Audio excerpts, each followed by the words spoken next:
Still working on it. Okay, here we go. Okay, hi everyone.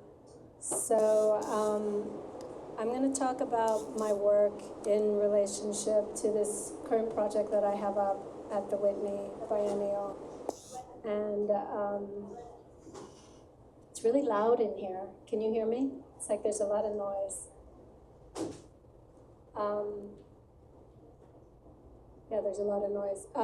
So I wanted to start by starting at the beginning of my practice and talk a little bit about the things that I've been invested in as a sculptor, which has mainly to do with thinking about sculpture as a form of embodiment, really trying to embody experience, or the experience of the body through diffuse forms of figuration. And I've been a little bit, since the beginning of my practice, really interested in vehicles, in cars, as a form of maybe it has to do with the diaspora, but really trying to understand experience through materiality. And so I was taking things like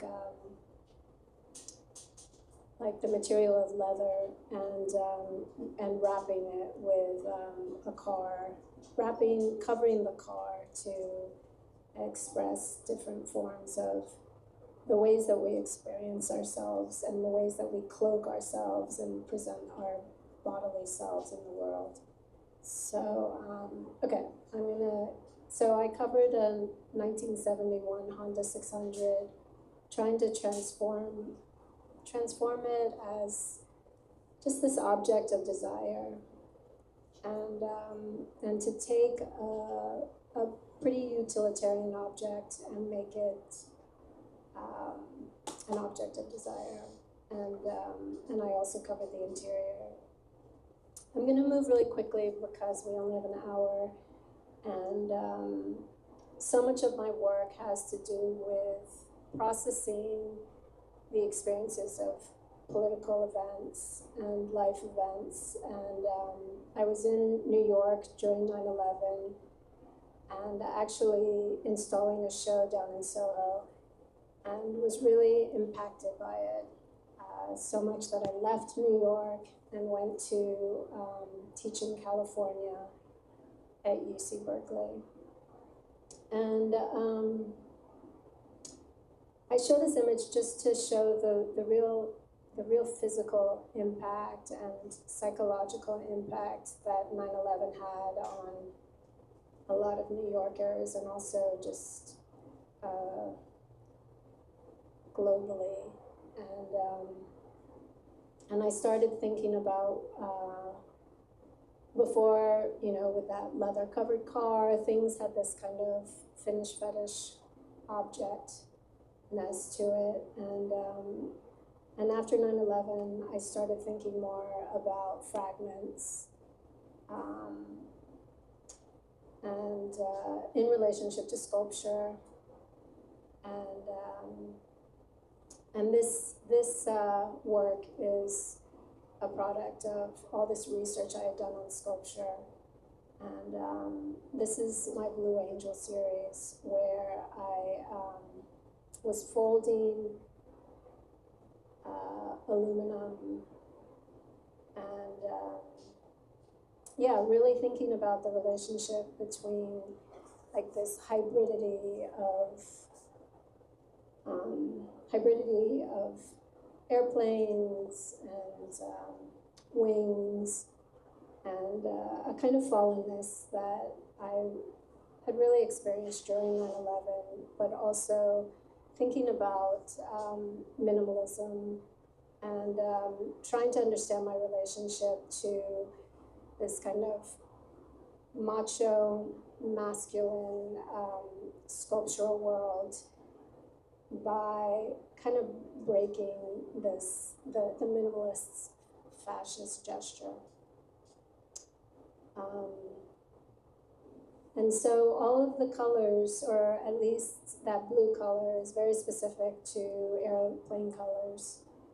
And I was looking at also, I'm going to show you, because I'm a sculptor, I have to show you lots of images at all sides of the ways that these became more like drawings to me. I made them with my body in the sense that these were really physical gestures of working these with,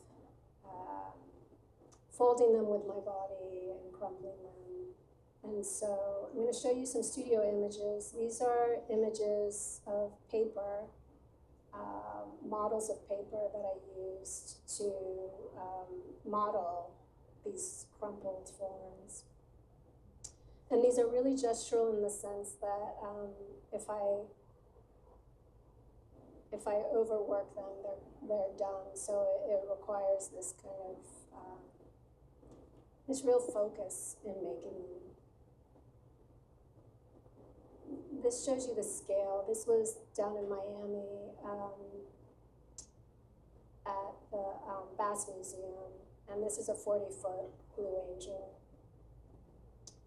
So it was a combination of airplane wings, and I was also looking at the morphology of bird wings, and this is a series. These are 10 feet tall, and these are my paper angels. So these are powder-coated metal that I fold, and yeah, I think I was responding to how minimalism has a rigidity to it, and I wanted to make it feel a little bit more fragile, a little bit more unstable. And so this is the trajectory of the work, where I'm working towards a kind of questioning monumentality. And I'm showing you this image because it's like, even though it has a monumentality, there are moments where it feels like it's actually almost not there. And I was interested in thinking about monumentality in that way. So I'm gonna move, so that was from, that was like 10 years after 9/11, and I'm fast forwarding another 10 years, where I started to, so much of the work is responding to people like John McCracken and Richard Serra, and this piece too is responding to Richard Serra's one-ton prop pieces, which are these really heavy corten steel solid pieces of metal. And I wanted to respond to it by making the forms and making large sculptures out of rope, or things that appear like rope. So this is all made out of metal. I make all the rope myself. I make a jig, and I do this with other people, where I take these rods and then we twist them so it looks like rope, and then I electrostatically flock it. So it's like powder coating, but with nylon fibers, and so what it does is it makes, or what the intention of it for me was making the hard look soft, and thanks. So I'm trying to make these things kind of magically rise out of, like, defy gravity, and I made the ends of these remain open, so it would look like it was about to collapse.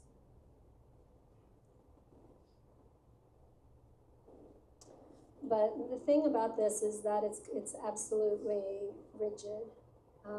And so what I do is I model the metal after real rope itself, so it feels like it could fall. And then these are just details of the electrostatic flocking. So it was used for wallpaper in the 70s, and it's still used for like manga Japanese toys. And that gives you a sense of the scale. So a huge part of this work was me wanting to try and evacuate all the volume out of sculpture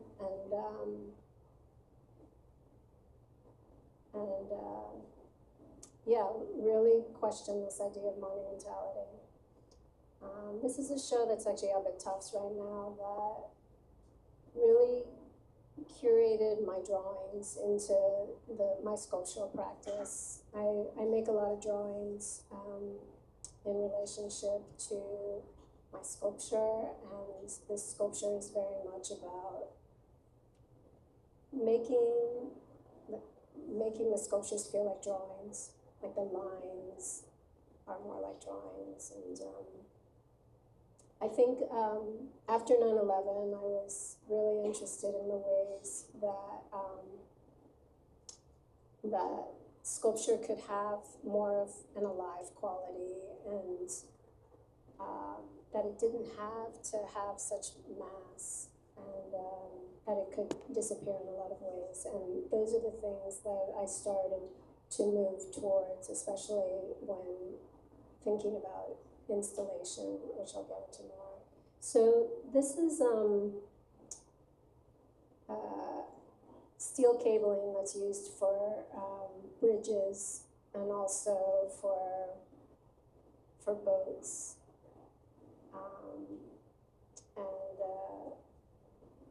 What I did was, so this is actually called 3-rope prop, and it's actually taken directly from Richard Serra's 1-ton prop piece,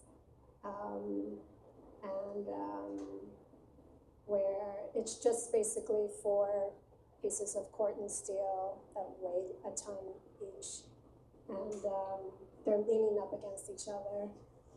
And I took this prompt, and they're all magically rising, or I wanted it to give the appearance of it magically rising, but they're not touching each other.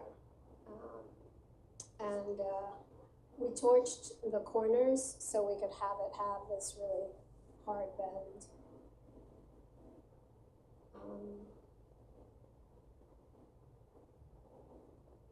So this is Will.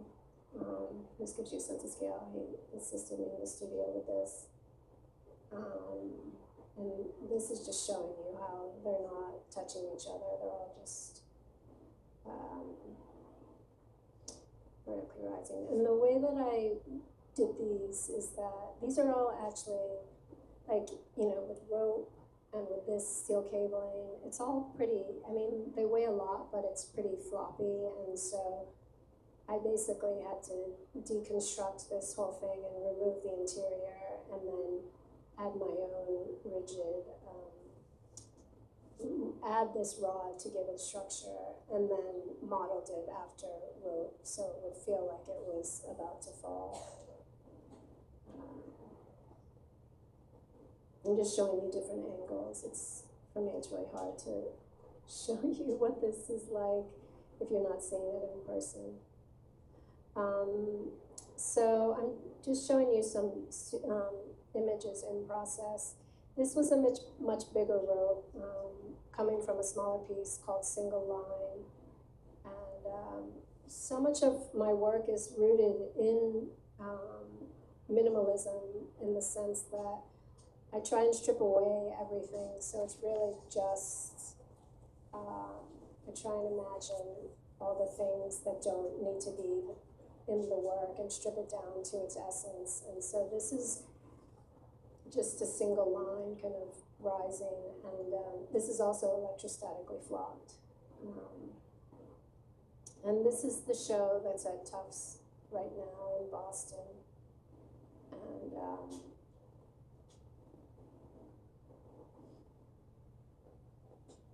okay.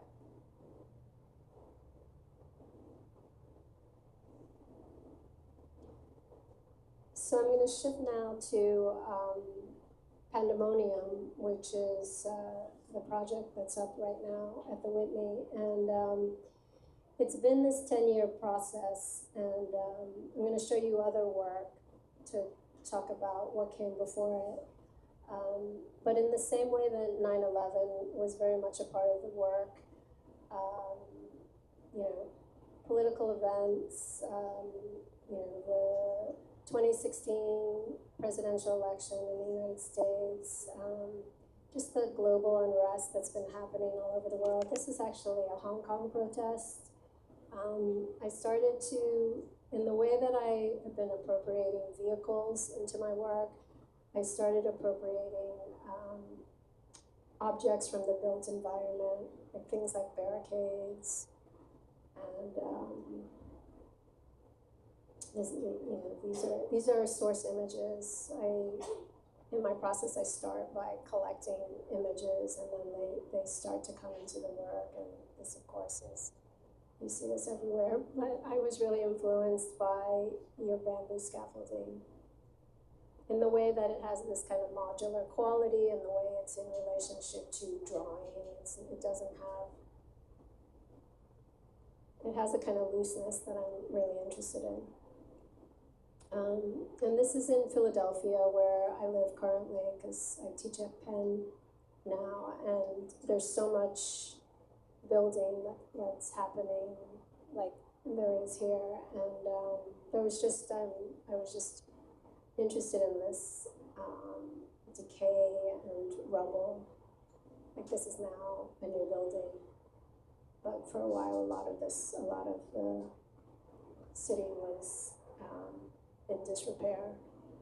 So I'm showing you images. This is actually a fragment of a building that you'll see in this installation. And so I'm fast forwarding because I want to get to Pandemonium, but Pandemonium is about a tornado and this idea of collapse and disrepair. And so and what you see there is the fragment of that building, which is like this 1,000-pound fragment. And I had done another project before called House of Cards that was right after the presidential election, and wanted to create this kind of this sense that everything was tenuous, everything was about to fall apart. And so I was using rubble as these ways to act as a kind of ballast for everything that was floating above. And so in this installation, I wanted to have these scaffoldings be balanced by this one ballast of that fragment of a building. And so it's all connected by all of these pulleys and wires, and you can see some of the rubble just kind of pulling and holding it. So I'm going to go quickly through this because I want to get to Pandemonium.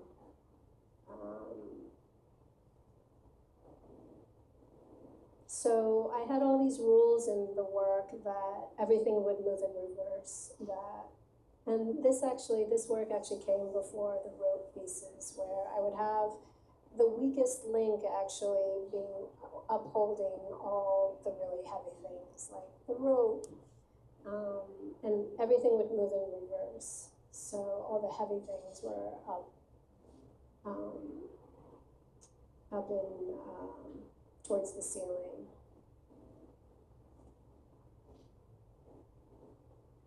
And then, and then because of all the images of the protests, I started to bring in barricades, and they were bent in the studio. And then I made my own scaffolding, but they're kind of like these really thin. I wanted them to be kind of anemic, and this is where I started using the root and twisting them, and then these lead flags. I've used lead flags before. And so this became a drawing space for me, where I thought of installations as drawings. So there would be this network of scaffolding that were being upheld by paracords. And then you have these broken ladders. Yeah. And so here's scaffolding that was like, again, everything was up in the sky. So I wanted it to feel that everything that it would have this ominous quality, that it could fall upon you.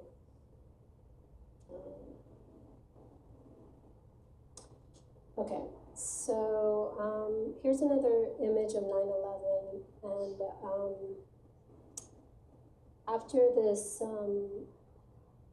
after 9/11, I became really obsessed with explosions and smoke clouds because it was such a phenomenal moment.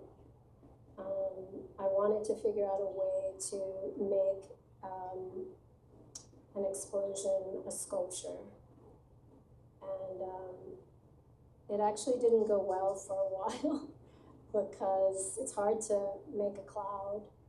And a lot of it actually looked really bad because it ends up just looking like, I don't know, cotton or dirt.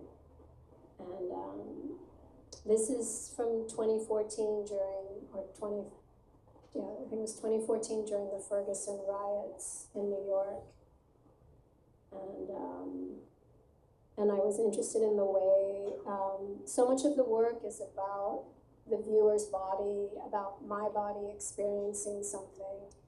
And this idea of the encounter that you have when you're in a gallery space and when you're encountering a work of art. And so much of that for me has had to do with scale.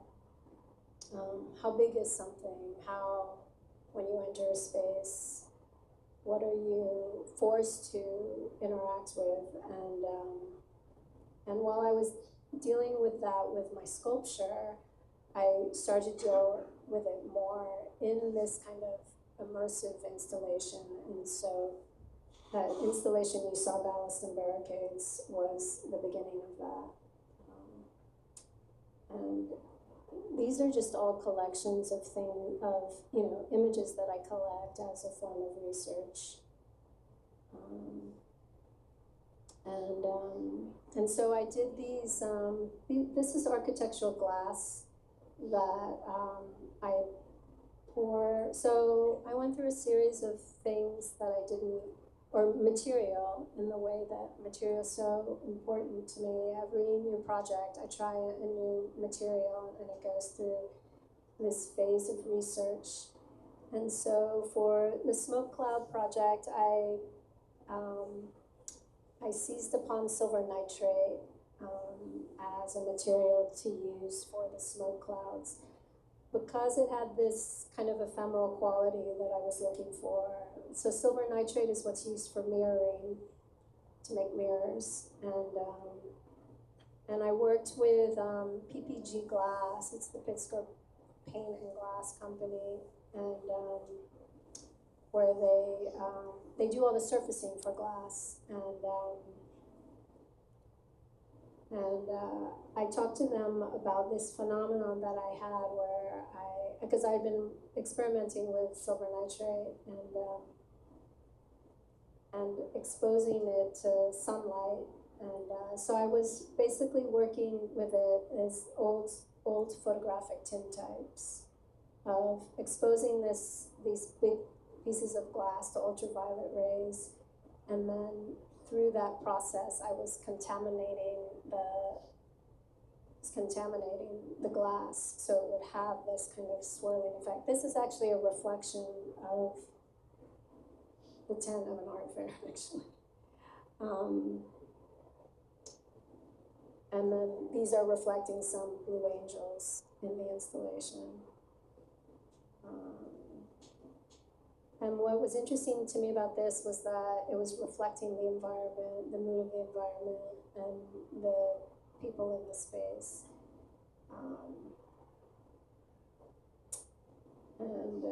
Okay, so I'm shifting back to pandemonium. These are images from Lockerbie when this plane went down over Scotland, and detectives were piecing it back together and putting it back together to understand why it went down. And I was always interested in this as a sculpture, really. And these are images of after tornadoes. When I became interested in what happens to towns after, it's like this environmental phenomenon that happens, and then what it does to culture and debris, and seized upon this one town, it's called Joplin in Missouri, where the town got wiped out in like 28 minutes because of a tornado. And I became interested in this as a phenomenon and wanted to, and so much of like the materiality of it was actually already in my Dallas and Barricade installation. It wasn't just this that I was interested in. It was really thinking about, like, in the ways that 9/11 was such a violent, horrific event. I was also interested in the ways that in other forms of invisible violence that's all around us now, and really thinking about that in relationship to technology and other forms of violence that are not seen. So I started to think about pandemonium as different forms of constellations that I could build, where I could use the form of projection mapping, using a 360 video to have it be, to think really about sculpture, or to advance this idea of what does it mean for things to be sculptural in 360, and have it be inside of a planetarium. So this is the Franklin Institute Planetarium, which I did a project there where I started making a film intended for a planetarium, where there would be a tornado that would spin inside of it, where it would start as a brick dome, and then it would start collapsing the brick dome. And so you would have this panoramic expanse of being inside the ice storm, and so the viewer would sit inside that. And I'm just showing you film stills. I'm actually going to show you the whole thing. But there are so many other components to it, and I'm going to try and go through it quickly. This is a tornado machine. So during the pandemic, I worked with an animator to make these images that you see here. And we had to do it a few times. I had actually 3 animators. I did it, and then finally I found a good animator. And but because I'm a sculptor, I was like, this is too animated. And I was like, it has to be more physical, and just so that there's a level of, I don't know, just so I feel like mistakes are really important in my process, and they bring me a lot of things. And so this is a tornado machine that we built. It has, I'll show you a better video, but this has 6 industrial fans, and they're angled so it replicates the movement of a tornado. And we're throwing like debris in there, and it spins, and at the center of At the center of this tornado machine is a 360 camera, and what's being thrown in there are all these curated headlines. I found a newspaper archive when I was at RARE, which is this recycling art residency. It's basically a residency at a trash recycling center. And artists go to take cultural objects from the waste stream to put it in their work. It's actually a great nonprofit. And I found a newspaper archive that spanned 70 years. And what was interesting about it was this was actually the exhibition that I did at Moore College. And these vitrines show all the art, everything in the archive that was in there. And what was incredible about it was how relevant all of the headlines were. They were actually a little bit more, even though social media has all this false information, some of the headlines in here are a little bit more, they were more honest in terms of how people were thinking. I feel like things get really coded right now. So much of what's going on in the United States is so much about race and division, and so that's what I wanted in this piece was to have all of these crashing headlines for it to simulate what it's like to be within social media, where you have all of these competing opinions, and it's creating all this division, and yet and it's this bombardment of information. So the piece is really about it's about this crisis, these different constellations of an information cloud, different kinds of clouds, an information cloud, a tornado storm, and then I also I'm going to show you this other one. This is the 360 camera that's at the center of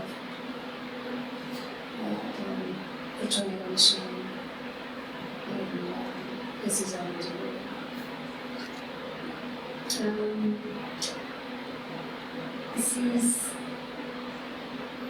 This is a really complex piece, and at the center of at the center of the planetarium, there was this robot that I had developed at UPenn with a team of engineering students over this decade-long process. And I feel like I saw one actually out in this exhibition. This is a Stewart platform that there are 6 linear actuators, and what I wanted to do was have it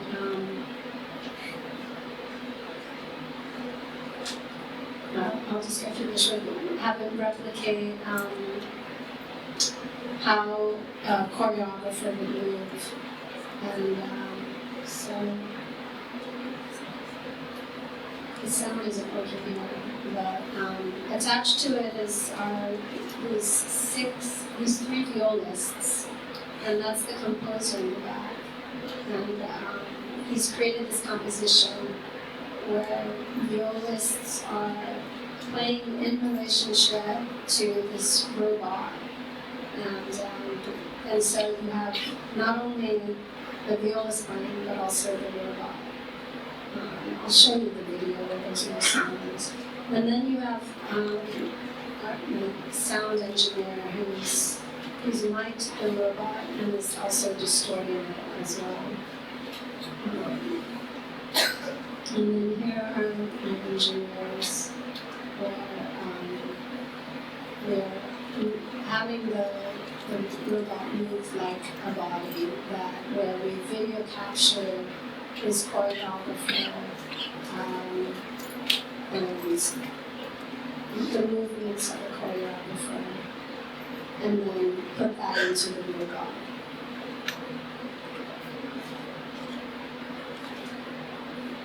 Sorry, the sound isn't happening. This is our new and the grass lab where we captured the movements and then programmed that into the real God. So unfortunately you can't hear the sound here, but it has this kind of this very mechanic quality to it. And I'm just making sure it's not tipping right now. Because my choreographer, Suzanne, she was doing these extreme bends, and so we had to modulate it so we wouldn't tip. And then the last scene, I'm going to show you footage of the actual film. Was that another constellation was that I wanted what this piece is this is like a homecoming protest where everyone's with their cell-phone rights, and so I wanted to replicate that where everyone would be a constellation in the planetarium with their cell phones. And I was really moved by the George Floyd protests, where during the pandemic everyone gathered and started protesting, and it was really a moment where I felt like, okay, this is how we're going to be saved, by everyone being together. And even now, with everything that's going on, it's like, okay, this is how we're going to be okay. And then this is inside the planetarium. So you see the robot at the center, and you're probably wondering why I wanted to create this robot. It's that I wanted it to be this weather vane in relationship to the storm. Originally, I wanted it to project the image so that there would be this ambiguity of if it was controlling the image or if it was being controlled by the image. And so this is the brick dome collapsing while that's moving in this kind of hasty way. And then there you see Eugene, who's my sounds person, and then on all sides of the planetarium there were the 3 violists. And the composition is that it moved in this kind of fugue-like rotation where one violist would play and the other one would mimic it, and it would move in this circle like a tornado. I wish you could see this.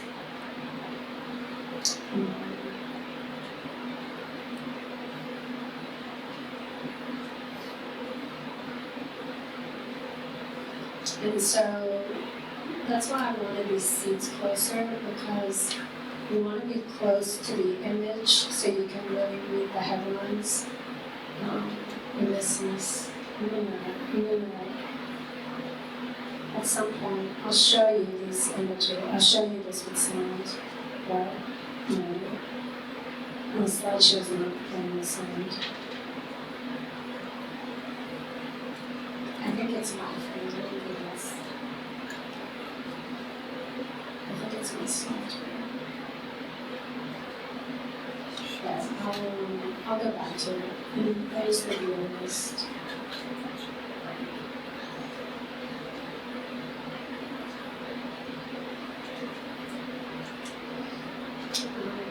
Okay, so this is an academic window. This was one installation. We have this 20-foot screen. We were trying to sort out how to adapt the planetarium to a gallery setting. And so I developed this 20-foot screen with greenhouse media, which is this tech projection mapping company. And yeah, we created this there. It's actually, and this is the piece that's not epilogue. So, let's see. So what I'll do is I'll show you the film, so parts of the film. And,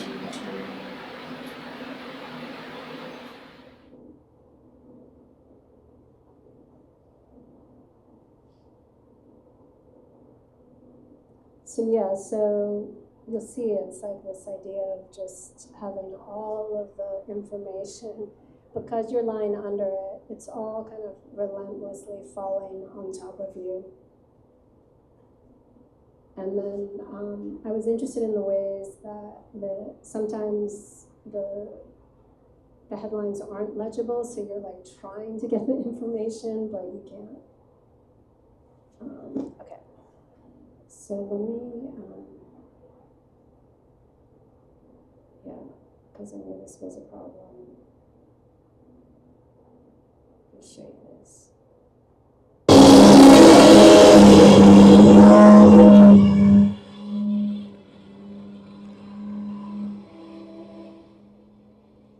Sorry, everyone.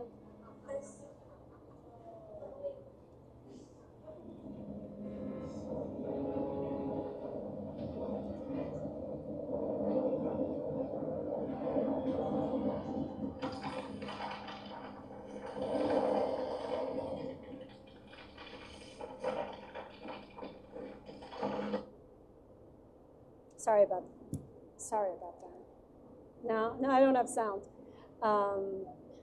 Okay. Let me just, I'm going to show you, there's actually a new sound for this, but you'll get the idea. And I won't show you the whole, I don't know, it's 25 minutes. I'll just kind of scroll through.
The exterior is the closest to you, and the center is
I'm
Michelle. Thanks for that very interesting presentation. I'm actually interested in your concept of inhabiting, which you mentioned earlier. Um, you mentioned that as much as you want to talk about presence, you also want to talk about absence in some of the how do I say this? Materials that you are using and forms that you are trying to transform through your works. So maybe you could elaborate more on that concept of monumentality. Yeah, I think that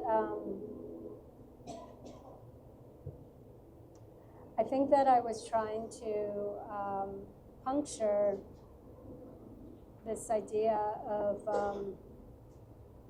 can you hear me? Yeah. Of what it means to be making sculpture right now, to be and to think of my place also working as a female sculptor. And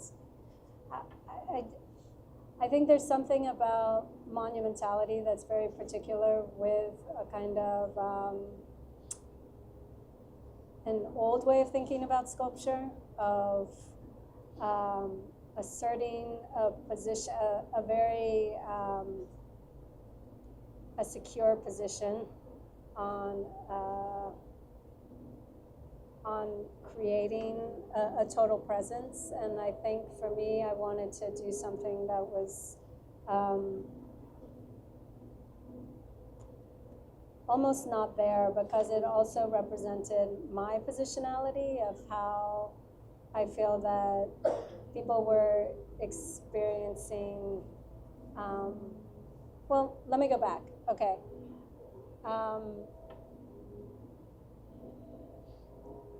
It was really in relationship to minimalism, where I felt like they had, like, everything was so defined in a way that there were no questions. And I think I wanted to really create some, really challenge hubris and the way that minimalism has a certain kind of ways of thinking about the world. And I think with the monumentality that I was trying to challenge, I wanted to take I just wanted to remove all of that from the equation, because I think I've had doubt about making sculpture, like what it means to be making sculpture in this kind of environment with, not only with just the sheer amount of material that's being used, but just thinking about it in relationship to, I don't know, a certain kind of visibility. And when I'm talking about my experience as a female sculptor, it was an experience of like being totally invisible. And so I wanted to represent that by using the most, like that sense of when I was talking about evacuating volume, I wanted it to be really, really spare, in the sense of having it appear and almost appear but almost not be there at the same time. So I think it was trying to invert this idea of sculpture as a presence, and which is why I think line was so important in that whole thing, like having it just be like these spare lines. I don't know if that answered your question, but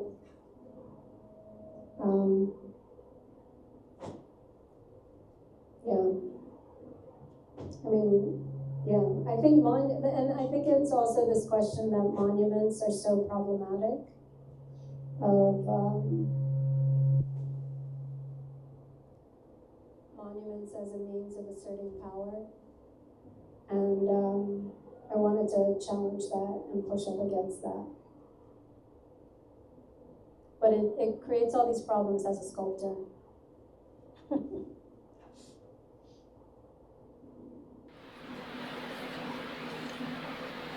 So could you speak about how how you work, the idea of your body in relation to your sculptures? Yeah. And not as a female, I mean, maybe. Yeah. Right.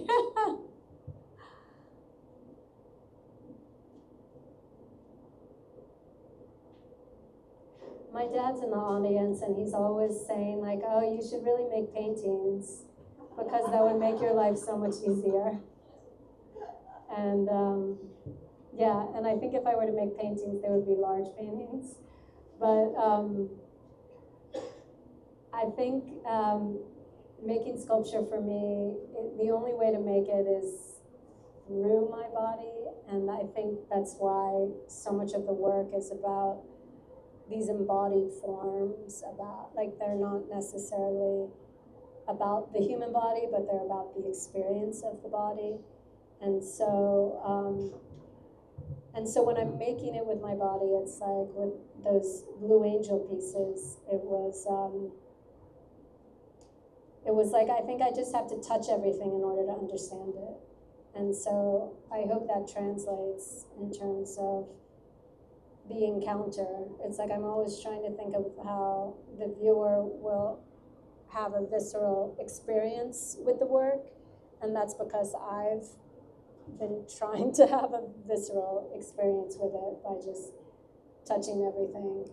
And so everything is a translation of what I think is a representation of how I think about what violence could look like. It's like these embodied forms of violence as well.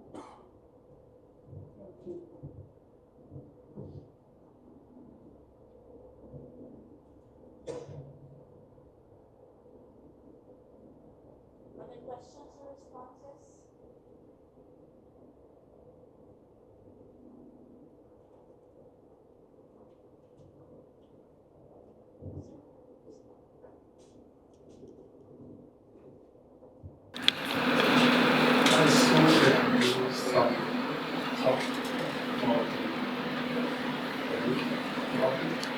Started with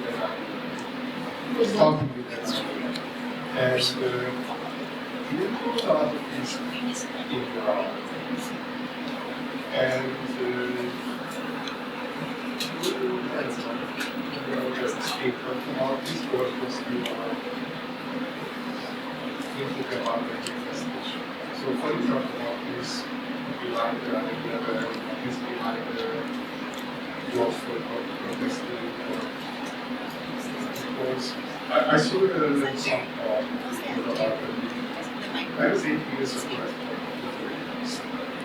And I swear I think this is one that continue.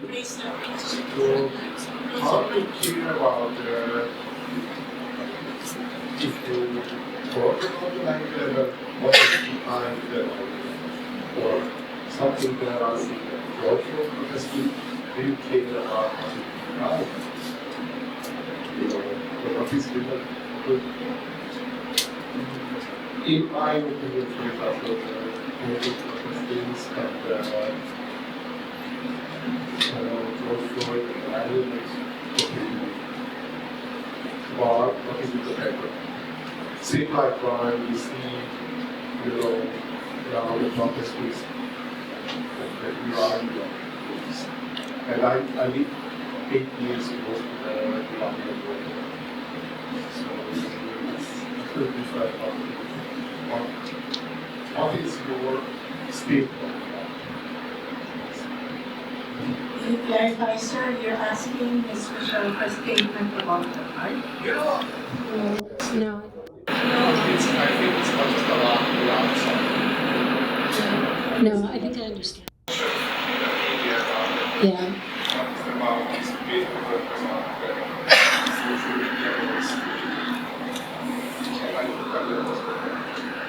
You understood that one?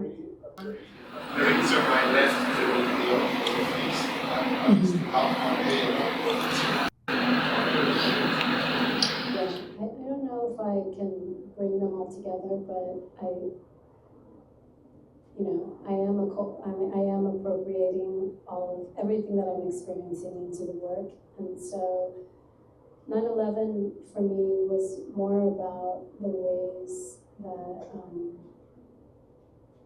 there's been a fracturing of, this world event created such a fracture, and so for me, that's why everything, so much in the work is kind of broken because of that fracturing and because it was such a physical event of violence, and I was interested in the way that 9/11 took such this iconic building and then used something like a vehicle to create this incredible terrorist act. And so I was interested in the ways that I could try and understand that through sculpture. And then with the George Floyd one, it was more, I'm just interested in certain cultural phenomena, like, for example, 9/11 as a gesture. And then ever since the cell phone has become this thing, I've been interested in the way that it's created this social web, right? But also a social distancing. And I remember going to a concert in New York City, and I was sitting like in the mezzanine level, and everyone was on their cell phone, and I was just, but they were all lights. And so what I didn't describe well before is that I was interested in everyone becoming a star as a constellation in the night sky, that we were together but separate. But in the moment of George Floyd, why I was so interested in it was because everyone was actually together. And we were in a pandemic, and we were all separate, but even though we were in a pandemic, we were all together. And that was the moment that I was like, oh, this is it. This is what's gonna save us. It's not gonna be social media, it's gonna be us together.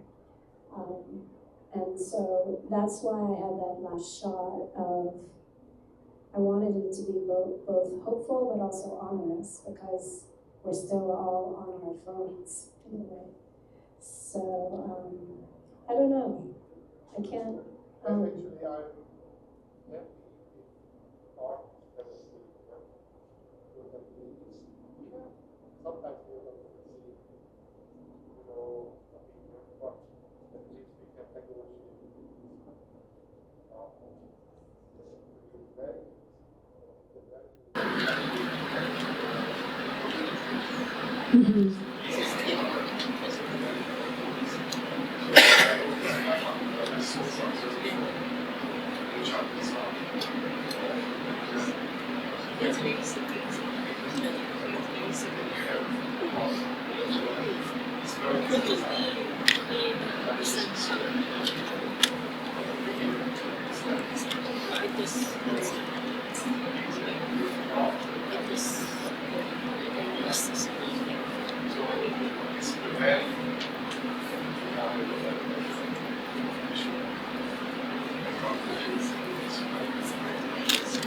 I think what I wanted to create by creating the structure of like newspaper headlines falling on you was that you're fed information, and I didn't want to feed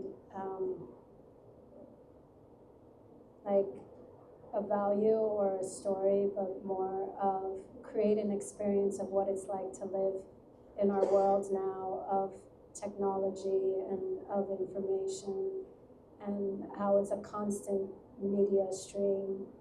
And I did want to create a set, like, the film goes on for 25 minutes because I wanted it to be relentless. I wanted it to be like, oh, like here's more information, oh, here's more. So if anything, that was the idea, was that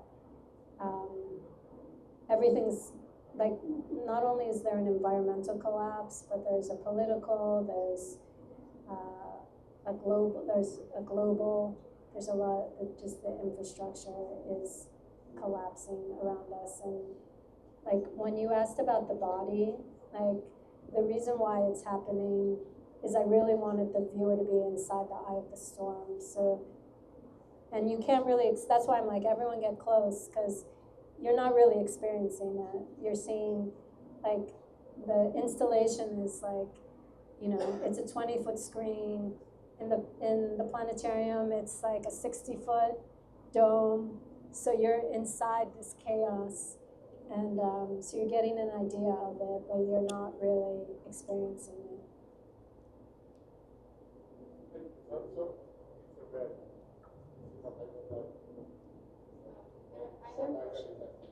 Thank you, sir. Maybe. Congratulations, Ms. Lopez. I think you are creating platforms for everyone here. I see you not just as an artist, but as a creator. At the same time, you are very deliberate, but provocative. And that's what makes you very interesting. And I hope that more and more will be provoked by your initiative. And so the question is how I know that deep inside you, like, you create with purpose, and that's why you are testing all these things around you. But creating with purpose is something that we have to sustain, especially now that we're living in this very chaotic world. So that's the question that I'd like to pose to you, and so, the young generation will be inspired by what you're doing. Thank you very much. She sustains her battles.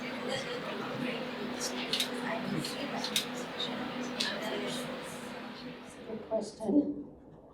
You should ask all artists that, how to sustain yourself.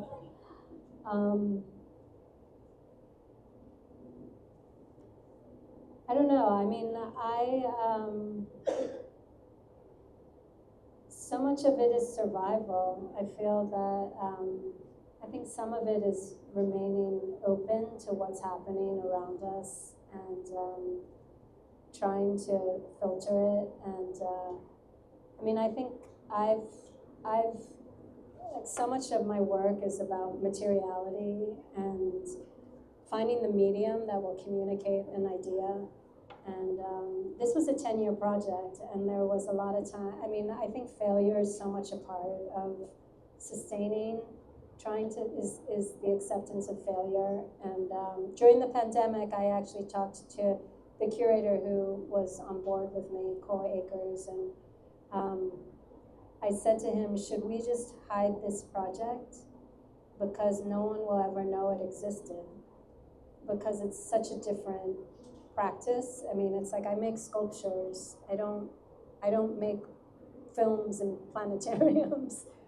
But it was so related to my practice because it's like I wanted, like the work has been moving towards a disappearance. Like I wanted things to feel visceral and present and sculptural, but also not be there. And so I don't know. I kept applying for things, and then money kept coming slowly, and I would get certain, little, bones that would say you're on the right track. But there was always one curator who was like, let's see more of this and let's try this out. And there was one curator who said, let's workshop this. And we gathered everything. We gathered the violists, the animation, some other elements, and we performed it. And so this is technically a performance in the planetarium. And after I saw that, I was like, okay, we're on the right track. So it's like you just have to have little moments of, okay, this feels right. And but I think so much of it has been about trusting a gut intuition, but yeah, also failing a lot. But also being like, no, this is what I want. When you were talking about purpose, always coming back to being clear about this is what the piece is about, and we don't actually have that yet. So we shot that footage twice, because the first time it was gray, it was dark, and you couldn't actually read the footage. You couldn't read the headlines. So we went back and curated them and blew them up. And so, I think, recognizing failure and then continuing to go after things, I think has been a part of it. Hi, Maria. Hi, Phil. Hi. Nice to see you. Yes, sorry, question about sculpture. Just one thing that I really think is so super interesting about your work is that it makes clear a very nuanced distinction between scale and monumentality. So I think I'm thinking about this because earlier you were talking about the vacation of volume and also about your resistance to the minimalist ideas of monumentality. And I was just thinking that you work in scale, you often work in large scale, very large in fact. However, I can perceive these as monumental in the fixed way. And so I was wondering if you could maybe speak a little bit more about what to you the distinction is between monumentality and scale, or if there is one.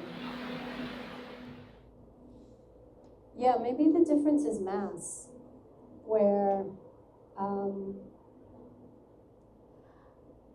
after I built that 40-foot Blue Angel, I was like, wow, it's so big. And it's, at the time I think so much of it has to do with questioning the place of public art in, I don't know, just how it asserts it's almost like a scar in the landscape, and so I'm interested in the ways that this kind of anti-monumental thing can blend with the landscape in a way, or I don't know.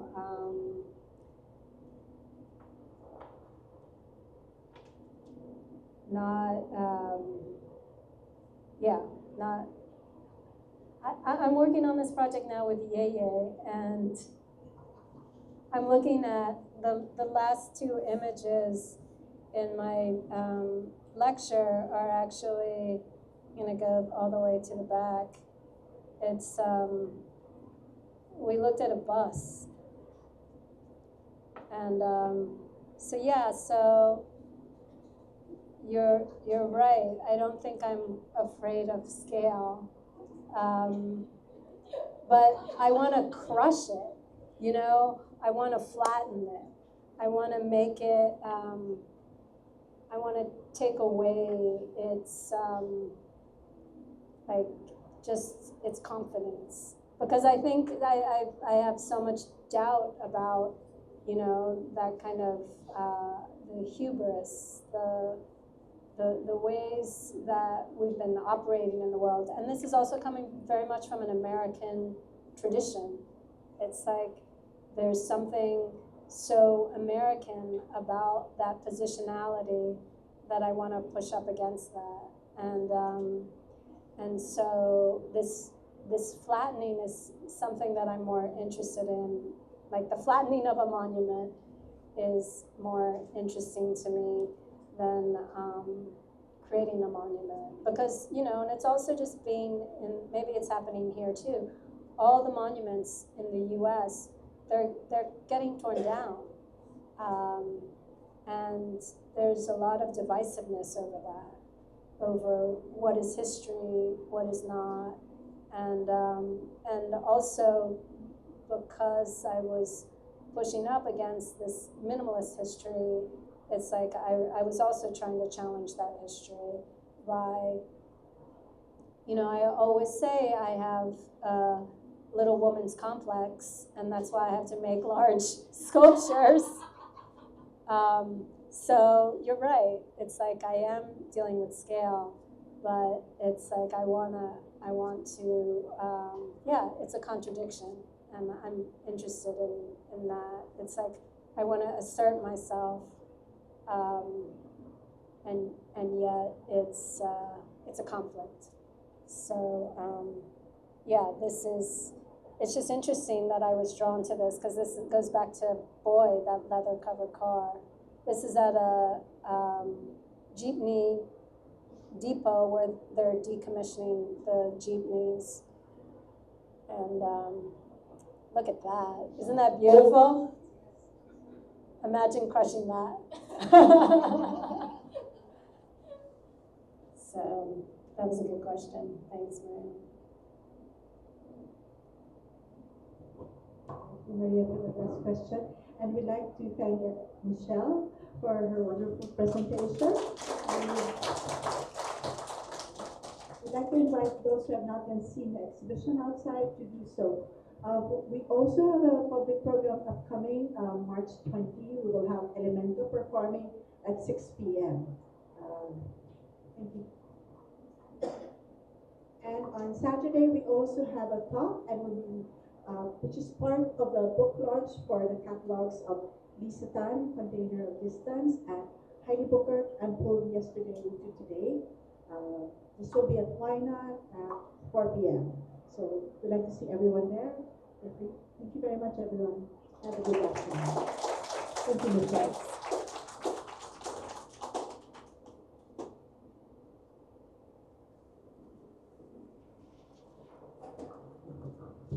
For those who need CSB Life accreditation, I hope you signed up